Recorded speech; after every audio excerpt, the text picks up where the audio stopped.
Nous allons donc créer le formulaire gestion des films. Bien sûr, on va ouvrir Visual Studio.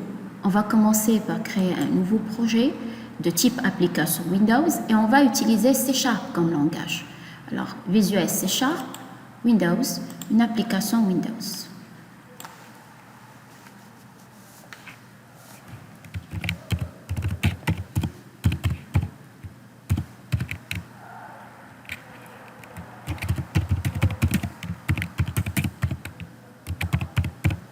Alors, je lui donne un nom. Bien sûr, je choisis un chemin. Je vais les mettre sur mon bureau. OK.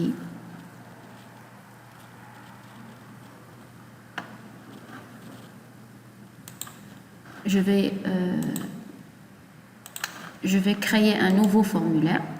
Sinon, je peux très bien renommer forme 1 quand j'aurai besoin d'un menu. Donc, je vais faire FRM film. Alors, attention, quand je décide de renommer de cette manière, il me donne un message. Voulez-vous également renommer dans ce projet toutes les références? Il faut absolument dire oui. Comme ça, il va s'occuper de changer parce qu'un formulaire Windows, ce n'est pas un seul fichier, c'est un ensemble de fichiers qui sont liés. Si on se trompe ou si, par exemple, on change de nom et que un autre fichier garde son nom, ça risque de créer des conflits par la suite. Ce sont des classes et même ce sont des parties de classes, des classes partielles, ça veut dire que ça se complémente. Donc, il peut créer des problèmes si on a mal renommé.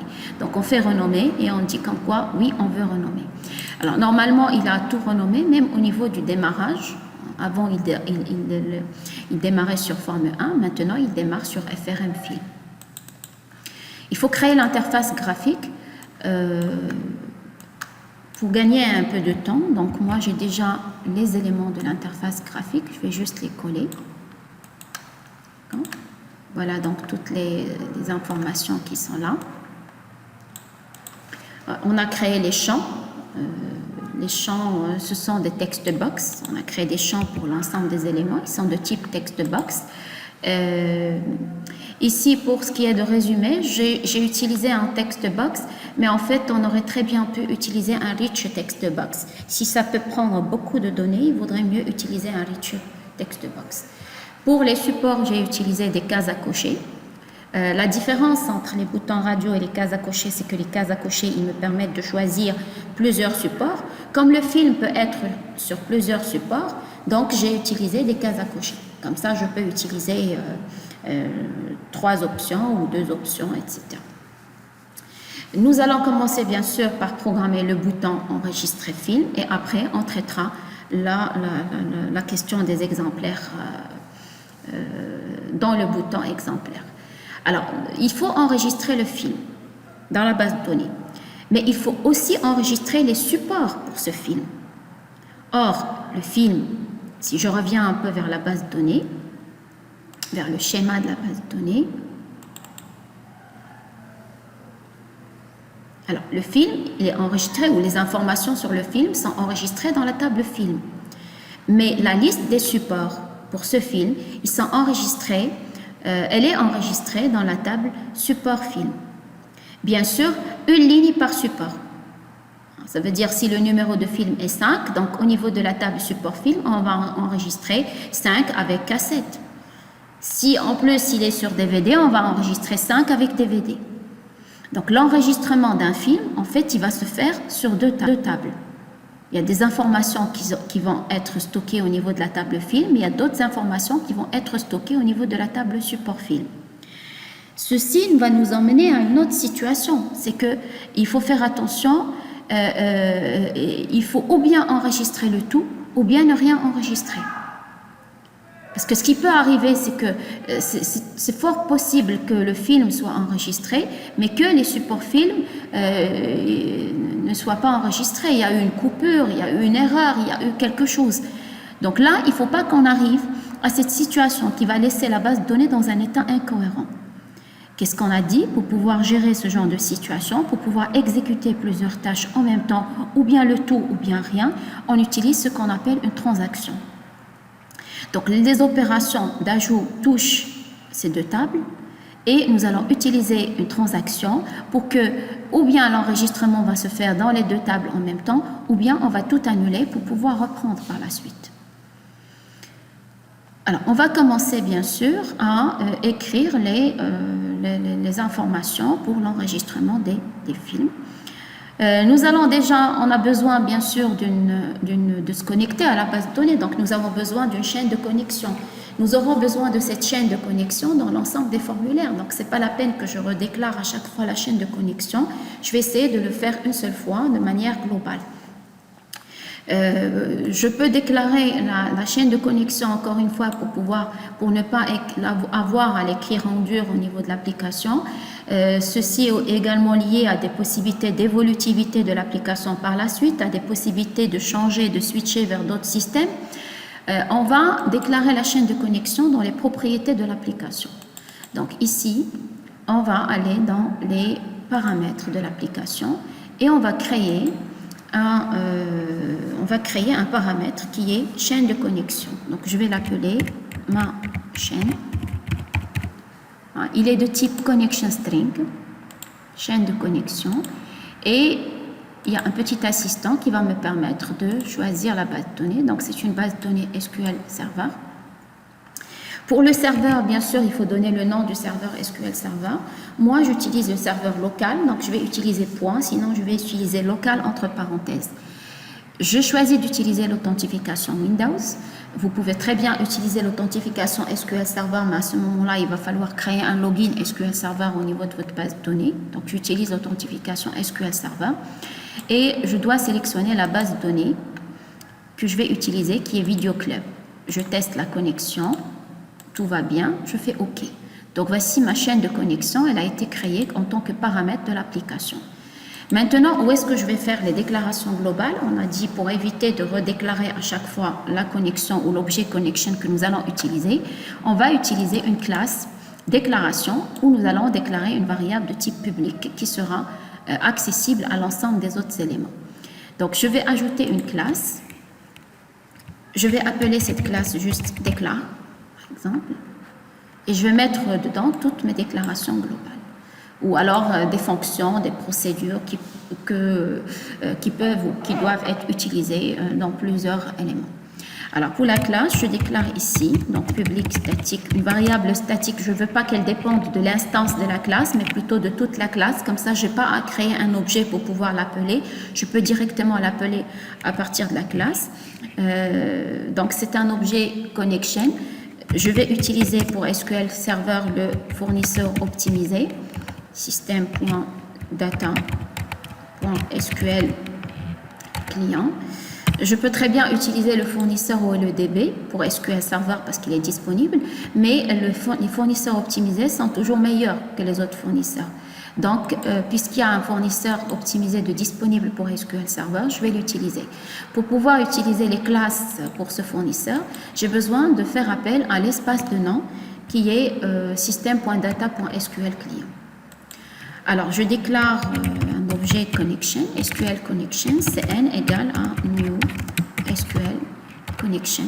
Bien sûr, je vais utiliser le constructeur qui prend la chaîne de connexion. Alors, la chaîne de connexion, c'est au niveau de, properties, .settings, .default, .ma chaîne. Voilà, donc elle est là, elle est bien dans la liste. Je viens de déclarer un objet connection, comme ça, je n'aurai pas à le redéclarer au niveau de chaque formulaire. Alors, qu'est-ce que je dois faire avec la chaîne de connexion? Au niveau du mode connecté, il faut éviter de faire quelque chose du genre ouvrir la connexion, par exemple, dans le form load et la refermer dans le form close. Pourquoi il faut l'éviter? Parce que si jamais j'ouvre mon formulaire, que j'ai quelque chose à faire, que je laisse le formulaire ouvert et que je pars faire cette chose, après la connexion elle est toujours ouverte, le serveur il est toujours en veille, il me surveille toujours, ce qui n'est pas bien. Parce qu'il ne faut jamais oublier qu'en mode connecté, nous sommes liés au serveur.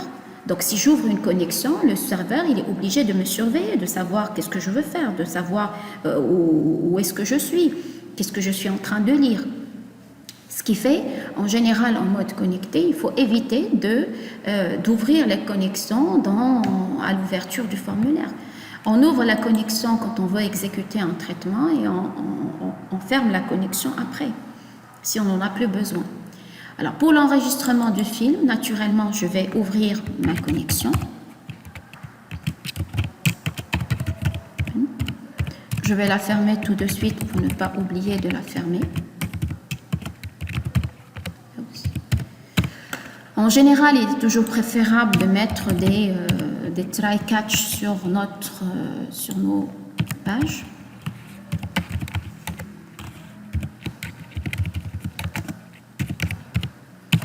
Pour capturer toutes les exceptions qui peuvent... Bien sûr, dans un premier temps, on va afficher juste les messages d'erreur système. Après, si on veut personnaliser cela, on peut le faire. Donc là, je suis en train d'afficher le message système, sauf que je vais l'afficher d'une manière élégante qui ne va pas bloquer mon application et qui ne va pas m'emmener en mode débogage et arrêter mon programme. Donc, une des choses qui est très importante à faire et à gérer au niveau du catch, c'est que souvent, je peux ouvrir la connexion et après, il y a une erreur. Et après, il y a une exception qui est levée. Et dans ce cas-là, la connexion va rester ouverte. Donc, une des choses que je peux faire ici, c'est que je vais tester est-ce que la connexion est ouverte. Donc, je vais lui dire si l'état de la connexion c'est open.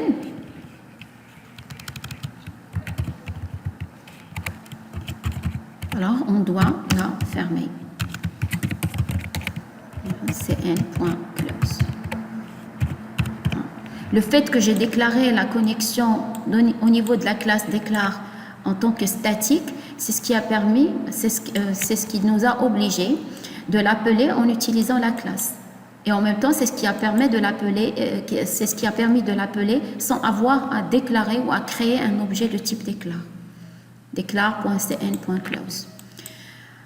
Voilà, donc ça, je ne vais pas nécessairement le faire sur toutes les procédures après, mais normalement, c'est ce qu'il faut faire. Il faut sur chaque procédure mettre un try-catch pour pouvoir gérer les erreurs qui peuvent arriver. Alors, on a ouvert la connexion, qu'est-ce qu'on doit faire? On doit enregistrer. Donc, je vais créer un SQL commande. SQL... Où est-ce que je suis là? Je suis au niveau de formulaire.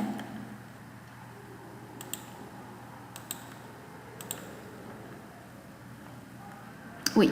Alors, au niveau du formulaire, je n'ai pas encore déclaré l'espace de nom système.data. Tout à l'heure, je l'ai déclaré au niveau de la classe déclare. Donc, il faut ici aussi. Vous pouvez aussi faire autre chose, c'est-à-dire écrire SQL commande cmd égale un new. On va créer un objet SQL commande. Donner ici. Il faut donner le commande texte et il faut donner l'objet connection qui sera utilisé, .cn. D'accord? Voilà, je vais revenir pour bien sûr donner ici la requête SQL qui va me permettre de rajouter un film à la base de données. Pourquoi j'ai fait ça? Je voulais juste vous montrer qu'il y a une autre manière pour pouvoir ajouter l'espace de nom, c'est que ici c'est souligné en rouge, il me propose de résoudre le problème, il me dit est-ce que vous avez besoin de ça? Est-ce que vous voulez que je rajoute l'espace de nom? Donc je vais lui dire de le rajouter. Voilà, il l'ajoute. Donc ou bien vous l'ajoutez à la main, ou bien alors vous avez déjà écrit votre code et vous demandez à résoudre et à ajouter ce qui vous manque. Alors voilà l'objet commande. Qu'est-ce que je vais faire? Je vais faire des inserts. Je vais écrire la requête qui va me permettre insert into film values. D'accord? Et là, je dois donner les champs. Bon, encore une fois, il est toujours préférable d'utiliser les paramètres plutôt que d'aller récupérer les données directement à partir des zones. Pourquoi c'est important d'utiliser les paramètres? Parce que c'est plus sécurisé, ça évite un problème qui est les injections SQL. Les utilisateurs peuvent très bien mettre des requêtes SQL qui sont destructives pour mon travail. Et ils sont également très importants quand il y a des données avec des virgules. Quand il y a des données avec des données float, des données avec des virgules, des données numériques avec des virgules, ça pose problème quand vous faites une requête qui est construite en faisant des concaténations. Donc moi, je vais essayer, je préfère utiliser les paramètres pour pouvoir insérer. C'est vrai que c'est plus lent, mais c'est beaucoup plus sécurisé. Et parfois même, il n'y a pas d'autre solution que de les utiliser, éventuellement dans le cas des données numériques avec virgule. Alors, c'est quoi, qu'est-ce qu'il y a comme champ? 1, 2, 3, 4, 5, 6, 7. Alors, je peux utiliser des ABC. Donc,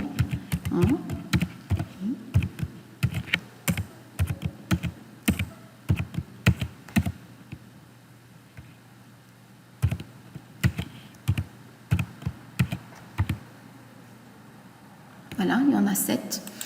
Bon, bien sûr, vous pouvez, et c'est préférable, vous pouvez donner des noms significatifs, comme ça, vous allez mieux savoir de quoi vous êtes en train ou sur quoi vous êtes en train de travailler. Alors, je vais ici commencer à déclarer mes paramètres. Je vais déclarer un tableau de paramètres, SQL parameter. Je vais l'appeler P égale à new SQL parce qu'ils sont nombreux.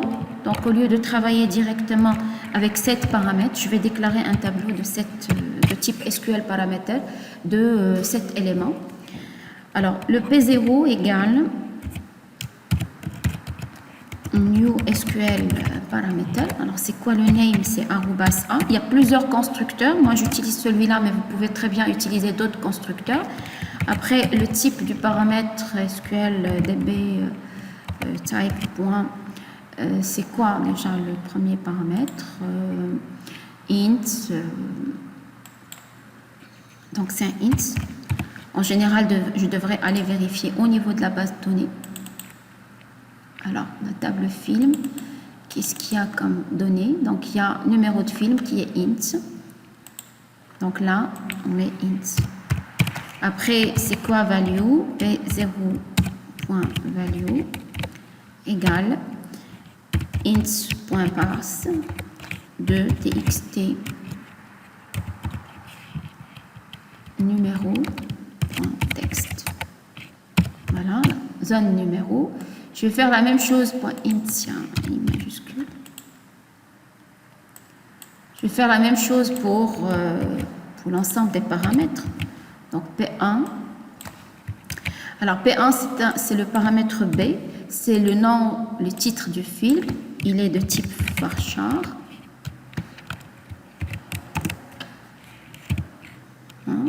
Et sa taille, c'est 50. Quand ce sont des types caractères, il faudrait donner le size, la taille. Alors, la valeur, elle est récupérée sans cast à partir de la zone de texte titre.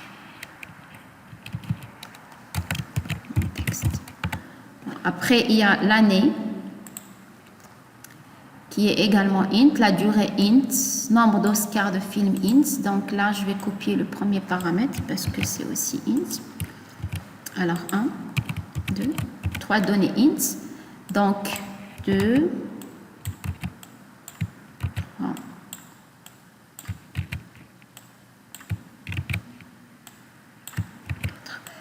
Alors, ça, c'est A, B, ça, c'est C, ça, c'est D, ça, c'est E.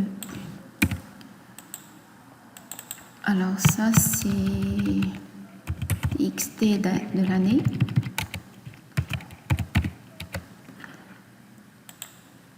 Alors, qu'est-ce qu'il y a après l'année? Il y a la durée.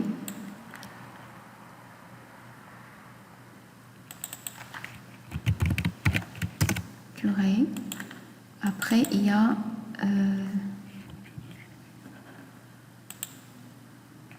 le nombre d'Oscars, résumé et prix de location. Nombre d'Oscars.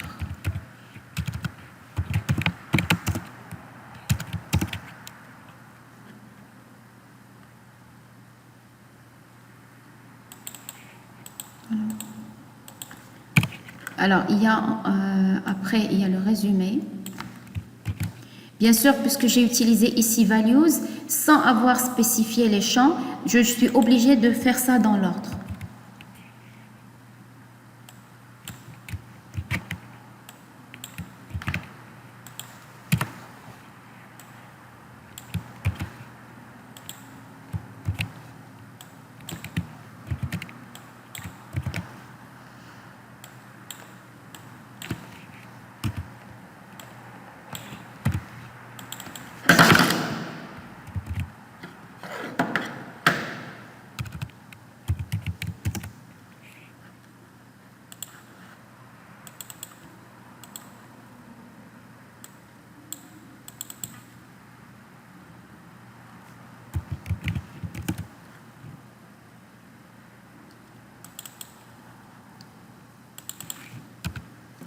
Alors, comment il est déclaré int ou alors le prix est déclaré dans notre base de données int, donc on va le garder int. Si c'était float, on aurait dû normalement un prix, j'aurais dû le déclarer en tant que float. Je peux modifier ici. Je devrais modifier dans le script, mais je vais modifier. Normalement un prix, c'est pas normal qu'il soit int, donc je vais le déclarer en tant que float.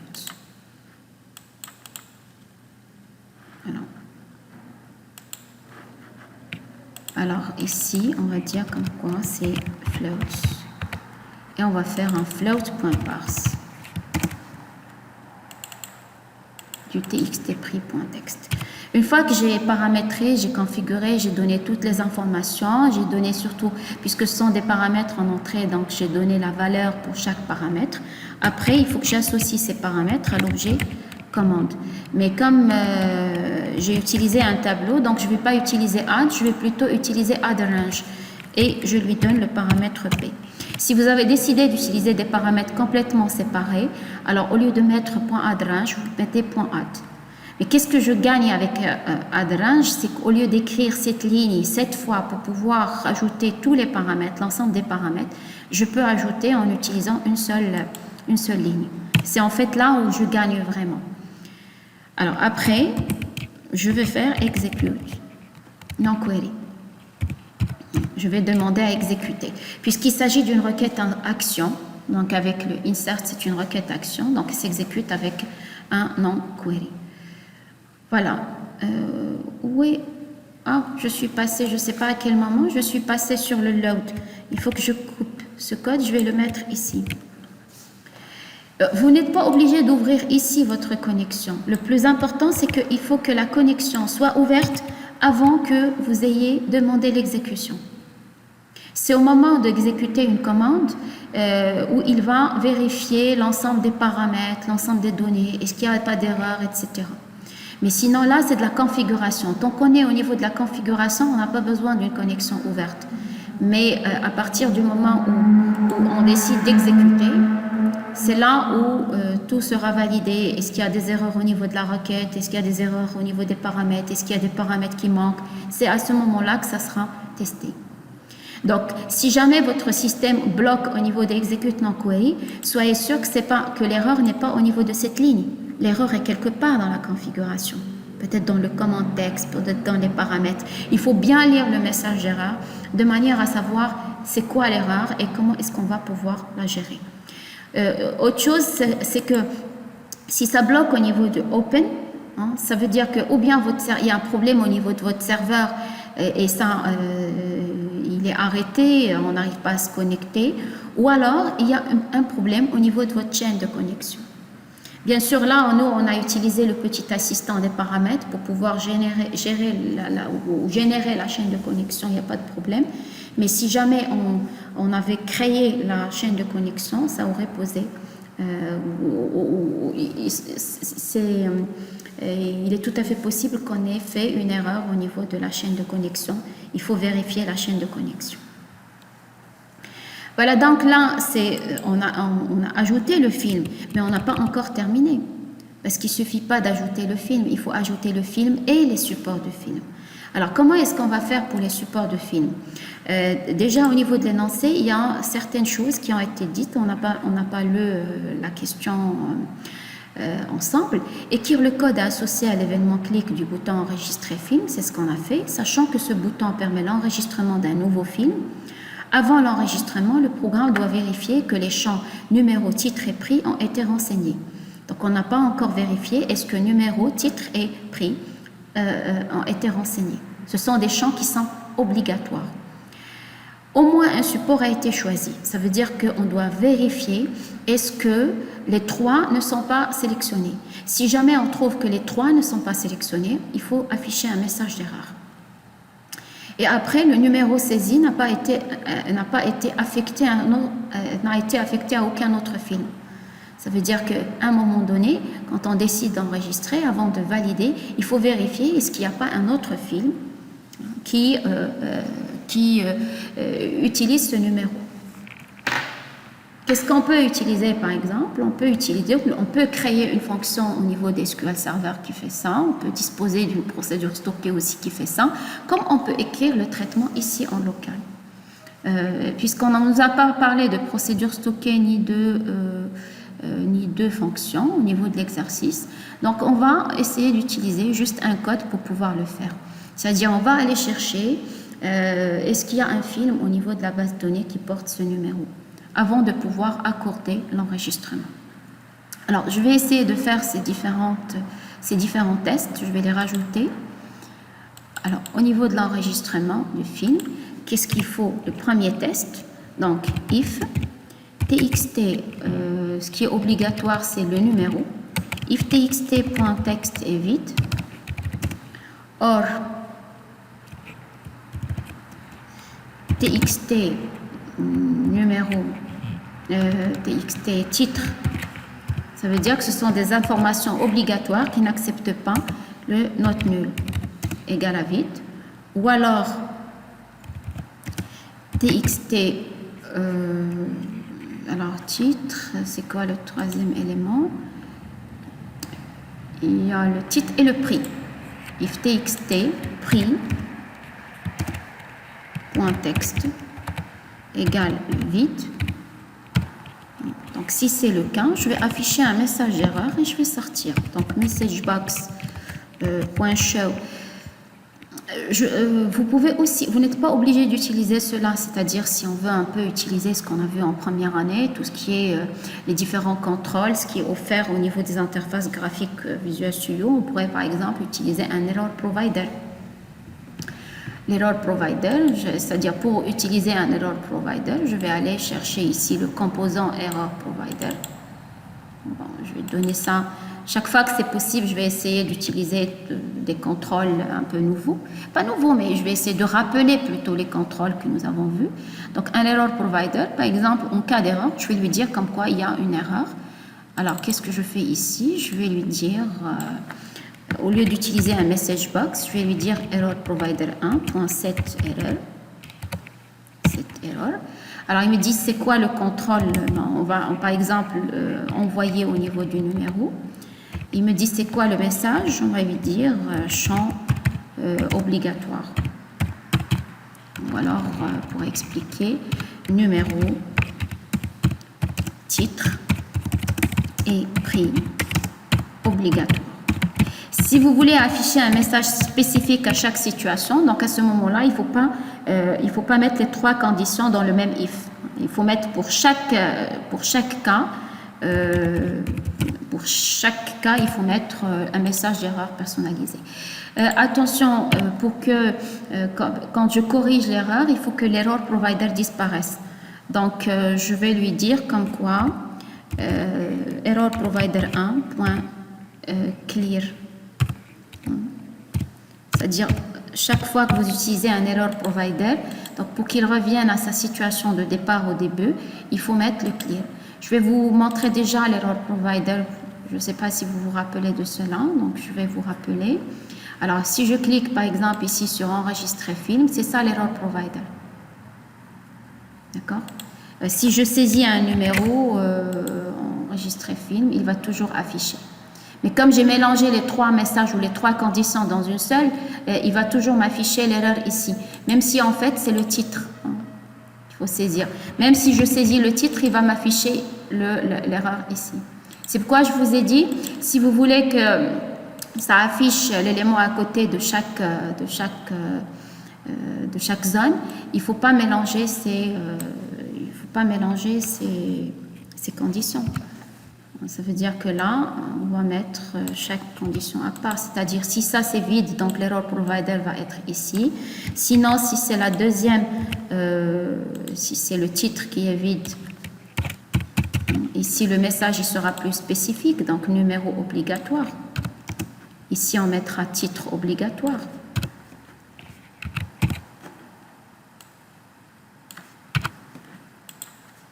Et là, on mettra prix obligatoire.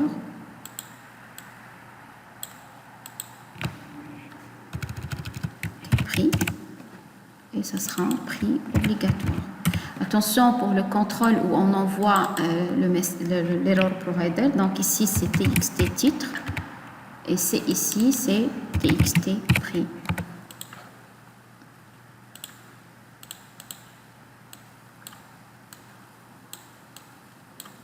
Alors voilà, quand je vais exécuter, d'accord, si je lui dis enregistrer film, il va me donner une erreur.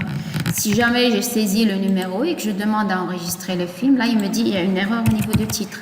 Si je saisis le titre et que je demande à enregistrer, alors là pour le prix de la location, il me dit comme quoi attention, si je viens ici, je vais retrouver mon message d'erreur. Alors maintenant, c'est quoi la deuxième erreur qui peut arriver? Bien sûr, j'utilise toujours un return. Return, ça veut dire arrête la procédure. L'utilisateur doit corriger, arrête. Alors après, question des supports. Pour les supports, il faut qu'il y ait au moins un support. Ça veut dire que si je trouve que... alors comment est-ce que j'ai appelé les zones support? Alors c'est quoi? C'est CHK cassette, CHK CD, CHK DVD. Alors, si jamais, ici, un autre cas d'erreur, si jamais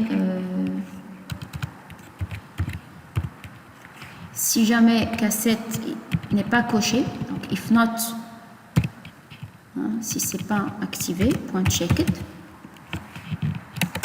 And, là je vais utiliser un and, c'est pas une question de choix. Ça veut dire qu'il suffit qu'un des trois soit activé. Pour l'autre, j'avais utilisé le all parce qu'il faut que les trois soient remplis. Ça veut dire qu'il suffit qu'un des trois ne soit pas rempli pour qu'on affiche le message d'erreur. Note CHK, même chose pour...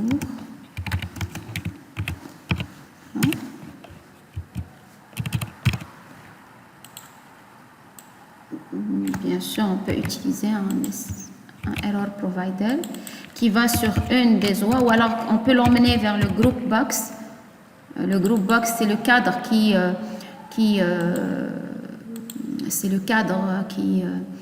regroupe les cases à cocher.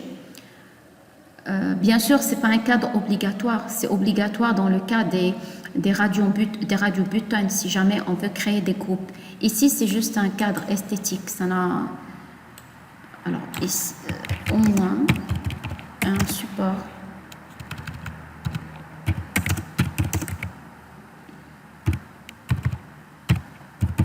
doit être choisi. Voilà, ici, on a dit que c'était CD. Et ça, c'est DVD. Voilà.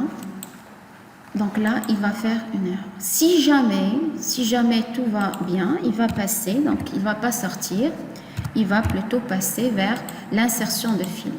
Il nous reste encore un test à faire, c'est ils ont dit comme quoi, on ne peut pas enregistrer ou alors on doit vérifier est-ce que le numéro n'est pas affecté à notre film.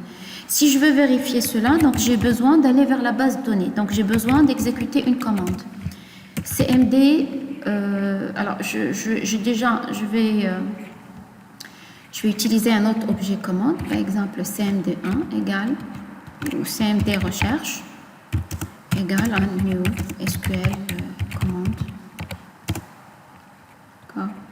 je ne suis pas obligée. Si par exemple, supposons par exemple que j'aurais besoin souvent d'utiliser la recherche, de voir est-ce que le film existe ou n'existe pas.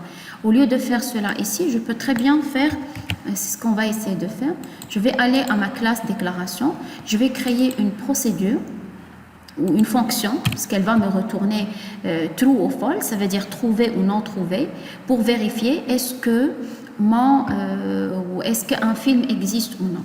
Donc je vais appeler cette procédure public statique. On va dire comme quoi elle retourne bool existe film, qui va recevoir un numéro de film, F, et qui va aller chercher au niveau de la base de données, est-ce que ce film existe ou non. Alors, moi, je dois me connecter. Bien sûr, il souligne en rouge parce qu'il me faut une valeur de retour, puisque j'ai utilisé une fonction. Je peux utiliser cette fonction chaque fois que j'ai besoin de vérifier est-ce que le film existe ou non. Pas seulement dans cette page. Alors, j'ai besoin d'un SQL command, cmd égale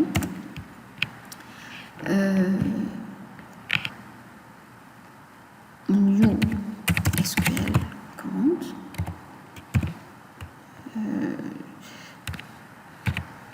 select num f from film where num f égale arrobas f virgule bien sûr la chaîne de connexion. Alors je vais déclarer le paramètre.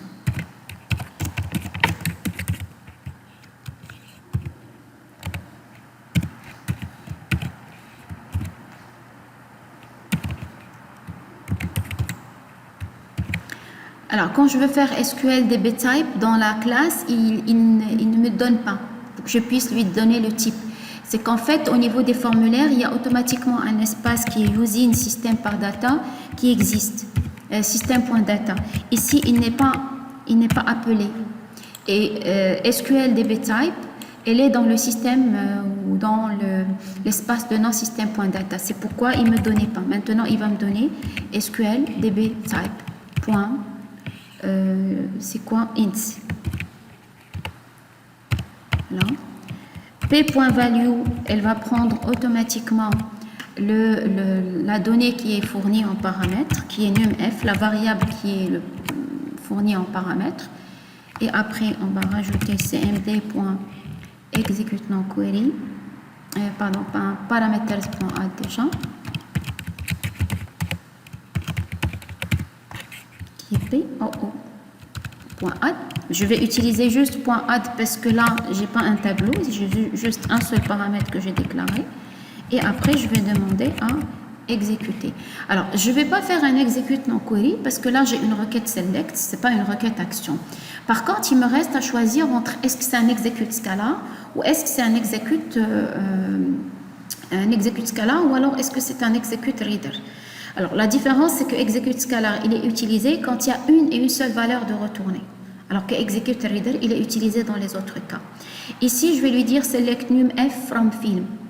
Ou bien il va me retourner un numéro de film, ou bien il va rien me retourner. Donc, je peux très bien utiliser un execute Scala dans ce cas-là. Alors, execute Scala. Alors, qu'est-ce qui peut être retourné par le execute Scala? Elle peut retourner ou bien un numéro de film si jamais le film existe, ou alors la valeur nulle. Donc moi, ce que je vais déclarer ici object. Parce qu'après, si je déclare par exemple une chaîne de caractères, ou alors si je déclare un int, et qu'à un moment donné, il y a la valeur nulle qui est retournée, il va pas faire le cast, il va pas pouvoir faire le cast, il va déclencher une exception. Donc moi, ce que je vais faire, c'est que je vais déclarer un objet, hein, comme ça, que ce soit nul ou non, il y aura pas de problème. Et après, je vais lui dire, si jamais l'objet est nul, ça veut dire qu'il n'y a rien dedans. Donc, à ce moment-là, la fonction, elle va retourner alors, false. Ça veut dire qu'il n'existe pas. Else, la fonction, elle doit retourner true. Alors attention juste à une petite chose ici, c'est que il ne faut pas que je mette le cn.close après le retour de la fonction. Donc ça doit être après l'exécution, parce que sinon il ne va pas s'exécuter. Donc voilà ma fonction, elle va tester est-ce que le film existe ou est-ce que le film n'existe pas. Si jamais le film n'existe pas, ça veut dire qu'il ne l'a pas trouvé, elle va retourner false, comme quoi il n'existe pas, sinon elle va retourner true. Alors la fonction, elle s'appelle existFilm, et elle prend un seul paramètre qui est le numéro de film. Je vais essayer de l'exploiter ici. Donc juste après, je vais lui dire de faire appel. Donc if la fonction, elle a été déclarée en tant que statique dans la classe déclare. Donc déclare.existFilm. Il me dit c'est quoi le numéro de film. Alors le numéro de film, il se trouve au niveau de la zone de texte numFilm. Donc int.parse txt numéro .text. Alors si jamais c'est true, il doit afficher un message d'erreur. Donc si jamais ça existe, c'est une variable booléenne, j'ai pas besoin de faire égal à true. Donc directement, si la variable, ça veut dire si c'est égal à true. Alors qu'est-ce qu'il doit faire? Il doit faire un return. Non pas. Oui, il doit faire un return, mais avant cela, il doit m'afficher un message d'erreur. On peut encore utiliser error provider, pourquoi pas. Voilà, error provider sur le numéro. Et qui va me dire comme quoi ici, numéro déjà affecté. Est-ce que c'est une clé primaire? Normalement, je ne devrais pas utiliser le même numéro de film. Il va me dire comme quoi numéro déjà affecté. Si jamais le numéro n'est pas affecté, il va passer, j'ai pas de traitement, ça veut dire qu'il va passer ici. En cas d'erreur, il va faire un retour, ça veut dire qu'il va arrêter la procédure, donc il va jamais arriver à ce point-là. On peut tester avec un film qui existe. Donc au niveau de la base, voilà la table film, elle est là. Donc il y a les films 1000, 1001, 454. Je vais déclencher une erreur, donc 1000. Je vais lui dire ici, donc enregistrer film, il me dit comme quoi il te faut saisir. Je vais saisir 1000. Il va me dire encore il te faut saisir le titre, donc test. Il faut saisir le prix. Si je clique, donc là, il faut aussi saisir au moins un support. Au moins un support doit être saisi. Donc, par exemple, cassette, je peux saisir deux, il n'y a pas de problème.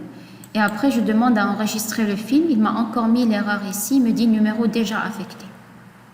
Ça veut dire qu'à un moment donné, je dois donner un autre numéro.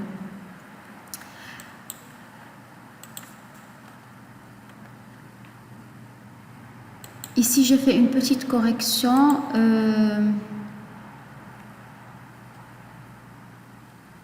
Au niveau de la procédure, au niveau de déclare, attention, ici c'est numFilm, hein, pas numF, hein, c'est numFilm. Alors voilà, ma requête est là. Après, qu'est-ce qu'il me faut faire? Maintenant, j'ai enregistré le film, il me faut les supports. Si vous voulez, on peut tester l'enregistrement du film seul, mais après, il va falloir supprimer ce film. Parce qu'un film sans un support, ça ne doit pas exister. Parce qu'ils disent comme quoi, au minimum, il faut un support. Quand même, je peux tester l'exécution, juste pour voir est-ce que ça marche. Je vais utiliser un numéro qui n'existe pas, par exemple le 5, qui est un film test, l'année de réalisation. Il y a beaucoup d'autres contrôles qui devraient être faits. Parce qu'il y a beaucoup de choses qui pourraient me déclencher une erreur.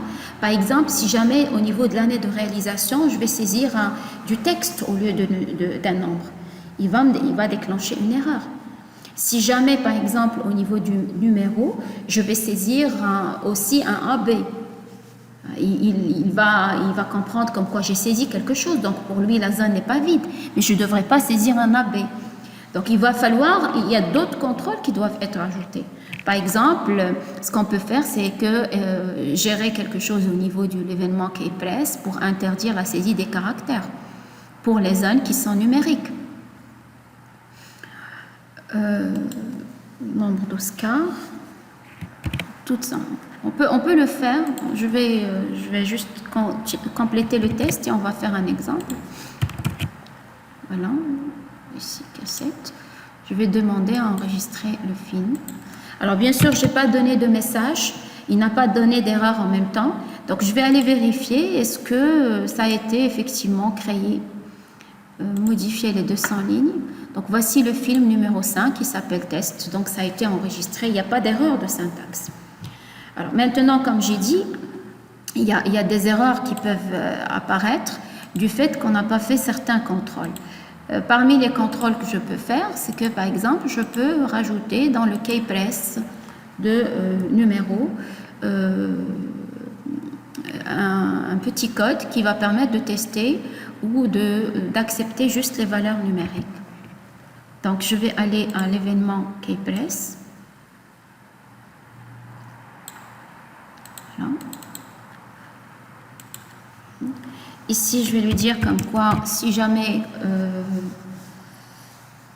ce qui a été saisi, donc si jamais chance.is letter le e.key, donc si jamais le caractère qui a été saisi, on va pas dire letter, on va dire, si c'est parce que ça peut très bien être un caractère, on va lui dire si c'est pas un nombre. Si c'est pas un nombre, ça veut dire si c'est pas un digit. Les digits, c'est entre 0, les nombres entre les chiffres, hein, c'est-à-dire entre 0 et 9. Donc on va lui dire if not is digit. Si c'est pas un chiffre, donc à ce moment-là, on va lui dire e.handled, on va annuler l'événement égal à true.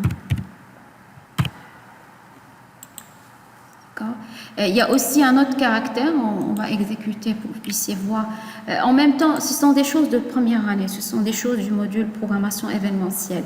Mais à cause de tout ce qui s'est passé cette dernière période, je sais qu'il y a, avec la pandémie, avec la période que nous avons, où nous avons fait les cours à distance, etc., il y a sûrement des choses qui n'ont pas été bien maîtrisées. C'est pourquoi chaque fois qu'il y a une occasion, j'essaie de rappeler quelque chose qui est en relation avec cela. Parce que ce sont des choses très importantes qui permettent de rendre l'application plus intuitive, plus ergonomique, etc. Donc c'est très important d'utiliser un ensemble d'outils traités en première année. Alors là, je ne peux plus saisir, je suis en train de taper des lettres, je ne peux plus le faire. Je peux saisir les chiffres par contre, mais ce qui se passe, c'est que je peux utiliser la touche supprimer aussi, mais ce qui se passe, c'est que la touche, la touche de suppression de retour, qui va me permettre de supprimer l'élément qui se trouve juste à gauche, elle n'est pas activée. Donc je vais essayer, c'est d'activer cela. Donc si ce n'est pas un digit, alors qu'est-ce qui est autorisé? Je vais mettre une parenthèse. Ce qu'on va autoriser, c'est les digits or, donc des chiffres. Or, alors, on va autoriser également la touche de contrôle, la touche qui efface. C'est ce qui est autorisé. S'il s'agit d'autre chose, on ne doit pas accepter. Donc, si c'est un chiffre, si alors c'est la touche d'effacer, pour effacer à gauche, on va accepter. Sinon, tout est rejeté. Donc, on va mettre ici un nombre. Et après, si je peux maintenant, je peux effacer. Je peux effacer avec les deux touches. Alors, le titre, on n'a rien à contrôler. L'année de réalisation, par contre, on devrait contrôler.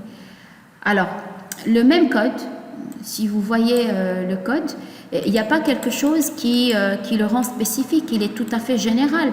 Ça veut dire qu'il va aller voir quelle est la touche qui a été tapée. Si la touche est telle ou telle, alors on va accepter ou alors on va refuser. Donc le même code, je peux l'associer. Ce n'est pas la peine de réécrire le code. Je peux associer une seule procédure événementielle à plusieurs événements pour plusieurs objets. Alors, on va juste aller vers année de réalisation. Je vais aller ici à l'événement qui est keypress. et je vais lui dire, je vais sélectionner la même procédure événementielle. La même chose pour la durée, sans refaire, sans réécrire. Mais attention, pour pouvoir faire cela, il faut obligatoirement que votre code ne soit pas spécifique. Pour que le code ne soit pas spécifique, il doit travailler avec l'événement E et il doit travailler avec sender. En général, sender qui représente l'objet qui a envoyé l'événement, il est très important dans certaines situations pour pouvoir pour pouvoir généraliser le code, pour pouvoir l'exploiter sur plusieurs objets. Donc, je peux obtenir, par exemple, le nom de l'objet, je peux obtenir la catégorie d'objet, je peux obtenir beaucoup de choses en utilisant sender. Ici, on n'a pas eu besoin d'utiliser sender parce que déjà, quand on regarde le code, il utilise quelque chose du genre e.kcode. À aucun moment, il n'utilise la zone spécifique, txtnum ou txtnombre. Il n'y a pas quelque chose qui le rend spécifique. Donc, il était très adapté. De cette manière, on a pu, sans le réécrire, l'associer à un numéro, l'associer à une aide réalisation, durée. Je peux aussi l'associer à un nombre d'Oscar. Toutes les zones numériques, d'accord, peuvent être acceptées. Le prix, il y a un petit problème. Je ne peux pas l'associer au prix. Pourquoi? Parce que le prix, parmi ces éléments-là, est le seul champ qui doit prendre une virgule. Or, moi, j'ai pris juste le digit. Je n'ai pas accepté le point-virgule ou la virgule. Ce qui fait pour le prix de location, je devrais écrire un code spécifique parce que c'est le seul qui est float. Alors, si je dois écrire un code, ça sera à peu près la même chose. D'accord? Mais au lieu de cela, mais en plus de cela, je dois lui accorder le droit d'utiliser la touche qui char égale virgule. D'accord? Bon, virgule ou point décimal, encore si on veut gérer ça, parce qu'il y a des ordinateurs qui utilisent la virgule en tant que point décimal, il y a des ordinateurs qui utilisent le point en tant que point décimal. Là encore, si on entre dans les paramètres régionaux, il faut aller voir au niveau de la localisation, au niveau des paramètres régionaux, qu'est-ce qu'il y a, qu'est-ce qui sera utilisé, etc. Si l'ordinateur prend le point comme point décimal et que nous, on essaie de taper un nombre du genre 12,5, alors là, il va créer un problème. Bien sûr, parce qu'il ne va pas pouvoir caster 12,5 en tant que nombre. Pour pouvoir voir qu'est-ce qui est au niveau du panneau de configuration, donc vous avez les paramètres régionaux. Si vous voulez voir, c'est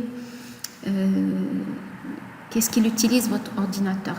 Mais si on veut être vraiment professionnel, normalement, on devrait écrire des codes qui vont détecter qu'est-ce qui est utilisé pour pouvoir adapter cela en fonction de la région.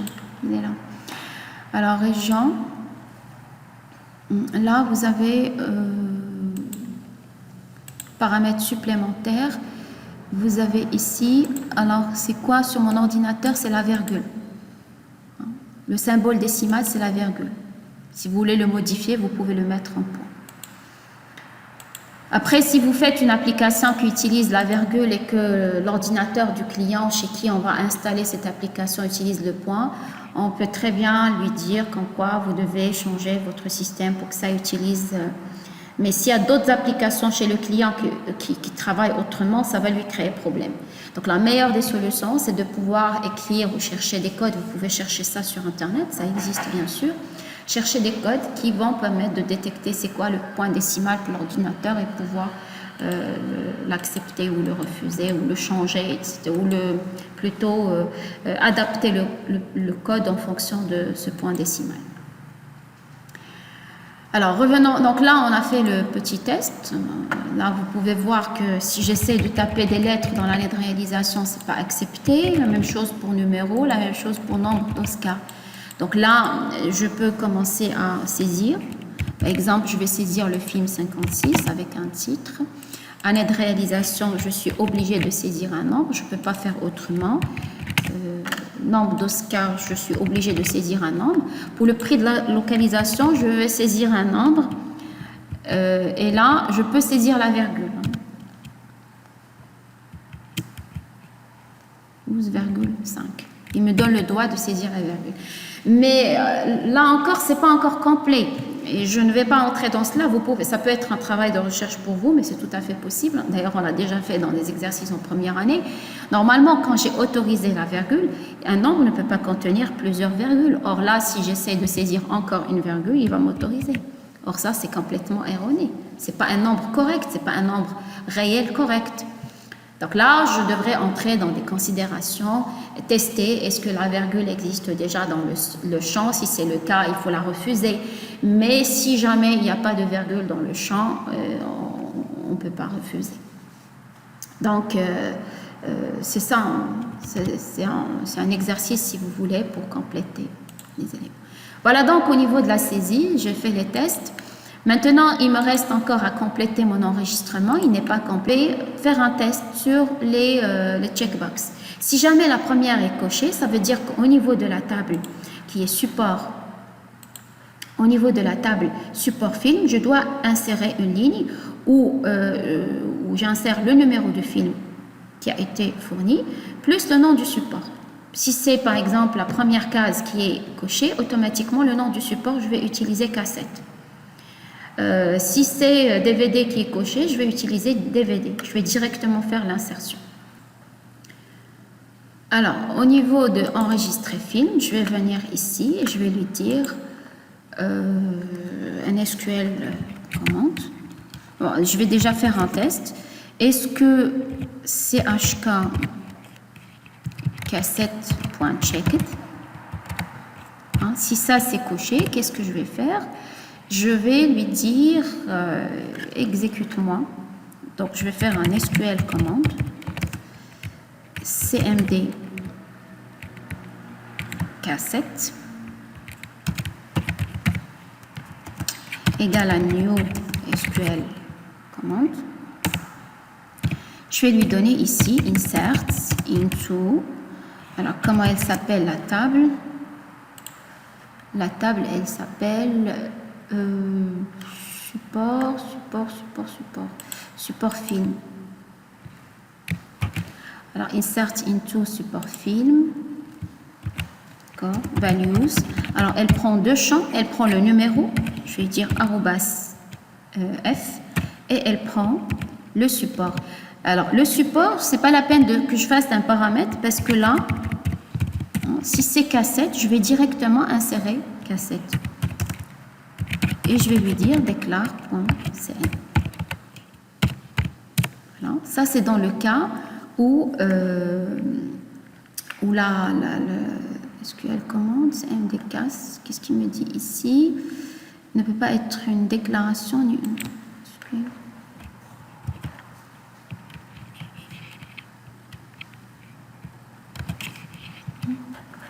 Et là, je vais lui demander de faire une exécution de cmd execute mon query.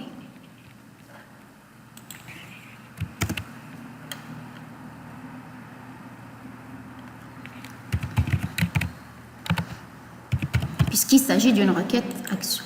La même chose pour le deuxième, la deuxième case à cocher. Sauf que là, il faut faire très attention à une chose, il faut pas utiliser des else. Quand on est en train de gérer des cases à cocher, les cases à cocher vont en parallèle. Ça veut dire que je peux sélectionner plusieurs. C'est pas comme si je suis en train de travailler avec des radio buttons. Radio buttons, ils permettent de sélectionner, de faire une seule sélection. Donc, quand je coche ou quand j'active une case, automatiquement l'autre, elle est désactivée. Mais quand j'utilise des cases à cocher, je peux très bien cocher plusieurs options. Donc là, il est possible, si une seule case est cochée, il va exécuter un seul élément. Sinon, si jamais il y a deux cases, il va exécuter deux. S'il y a trois, il va exécuter trois. Mais il peut le faire en parallèle. C'est pourquoi il est très important, il est primordial de ne pas utiliser ici de else. Alors la deuxième, c'est pour CD. Je vais appeler ça CD. Bien sûr, je n'ai pas encore terminé, il faut que je revienne pour les paramètres, pour mon paramètre. Alors là, c'est CD, qui est une chaîne de caractères. Et pour le troisième, c'est le DVD.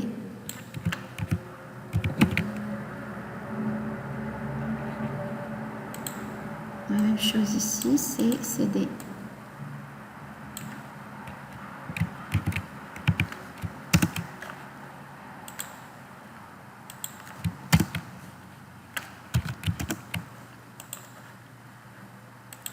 Là, on va utiliser DVD pour le support.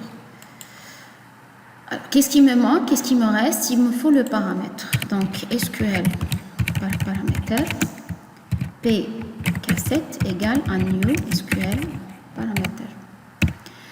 Je ne peux pas utiliser le paramètre qui est déjà déclaré, un paramètre qui est déjà déclaré, parce que si le paramètre n'a pas été réinitialisé, ce qui se passe, c'est que il va me dire comme quoi ce paramètre appartient déjà à une autre commande. Alors, arrobas f, virgule, SQL, int. Alors, c'est quoi la valeur?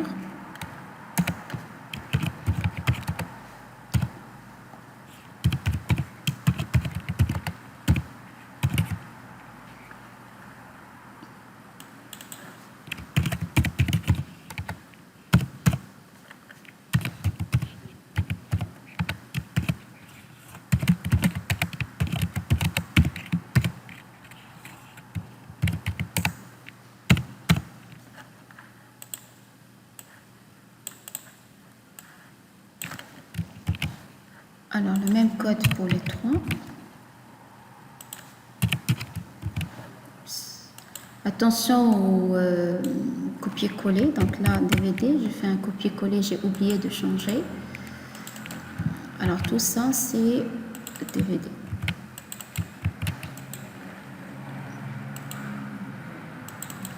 Et tout ça, c'est CD. Par contre, pour le paramètre, vous pouvez garder le même nom parce qu'il est considéré comme un paramètre local. Si vous voulez changer, vous pouvez aussi changer. Donc,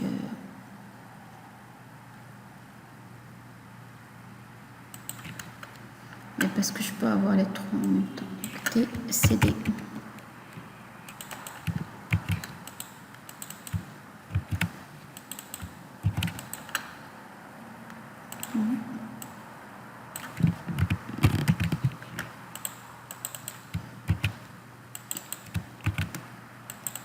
Voilà. Donc, selon ce que vous avez sélectionné, il va ou bien exécuter les trois, ou bien les deux, ou bien un seul. Mais obligatoirement, il va exécuter un, parce qu'on a fait un test comme quoi il faut qu'au moins un support soit sélectionné. Par contre, ce qui reste maintenant, c'est qu'on a dit que là, il ne faut pas que la base reste dans un état incohérent, au cas où il y a des instructions qui passent et d'autres qui ne passent pas. L'utilisateur ne va pas aller chercher dans les données qu'est-ce qui s'est passé, qu'est-ce qui est arrivé, qu'est-ce qui a été exécuté ou non. Donc, on va utiliser une transaction. Pour utiliser une transaction, alors déjà, la transaction, elle est toujours utilisée après l'ouverture de la connexion. On ne peut pas déclarer la transaction avant l'ouverture. Elle est toujours associée à une connexion qui est ouverte. Je vais faire monter ça ici. D'accord ? Alors, après cela, je vais déclarer une transaction. Une transaction, elle va pouvoir regrouper un ensemble de commandes de manière à dire ou bien toutes ces commandes vont s'exécuter ou bien alors si jamais il y a une erreur sur une commande, il faut qu'on annule le tout. Donc ici, SQL transaction, T égale cn.begin transaction.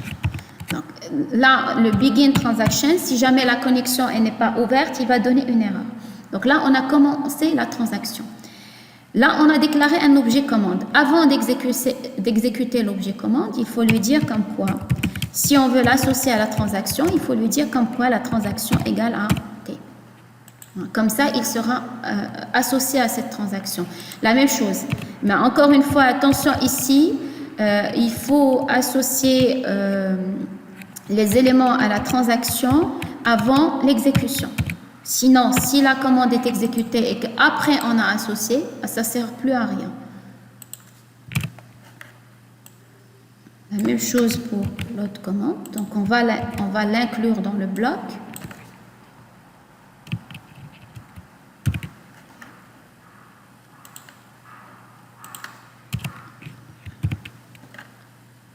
DVD.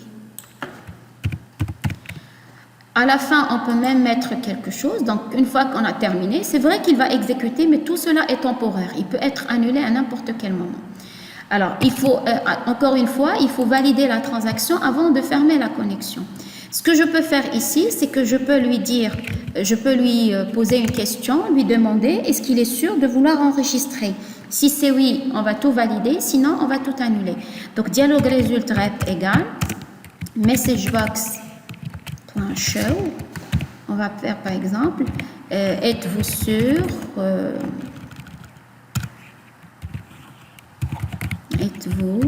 sûr de vouloir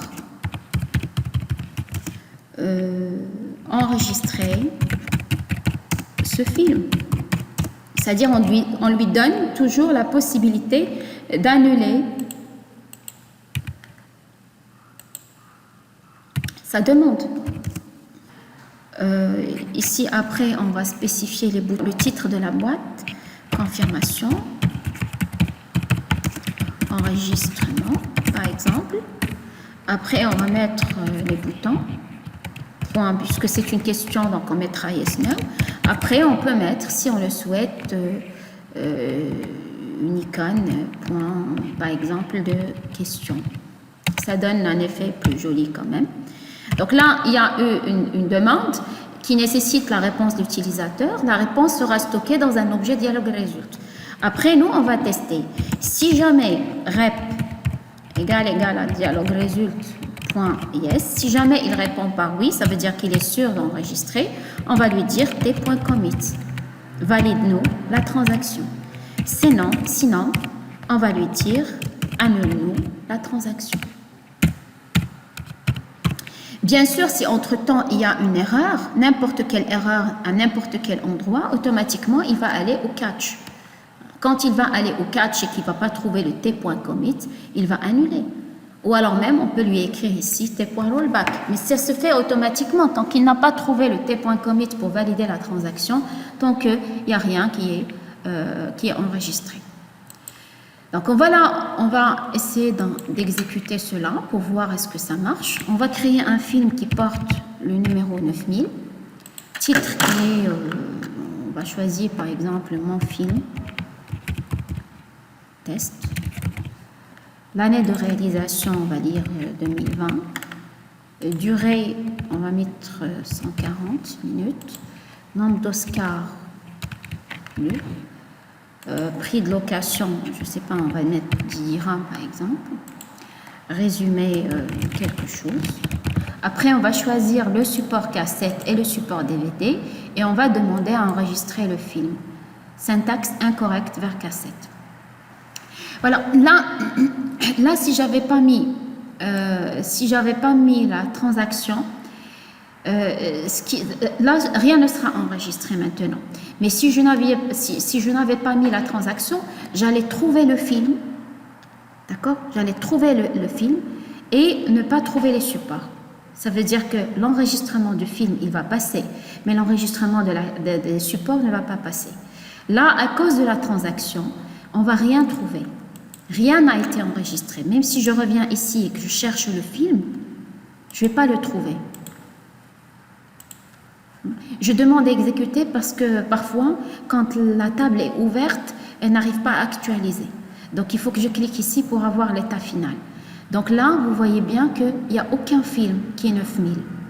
Parce qu'à partir du moment où il y a eu une erreur, automatiquement, il n'y a plus possibilité où rien ne sera enregistré. Alors maintenant, voyons voir c'est quoi cette erreur. Il me dit il y a une erreur à côté de cassette. Oui, c'est naturellement. Il y a une parenthèse qui manque. D'ailleurs, il est préférable d'exécuter les requêtes SQL au niveau d'SQL Server, au niveau de la console client SQL Server, avant de pouvoir les mettre ici. Ça nous évite de faire trop d'erreurs. Bon, j'espère que c'est la bonne fois cette fois. On va saisir mon film test.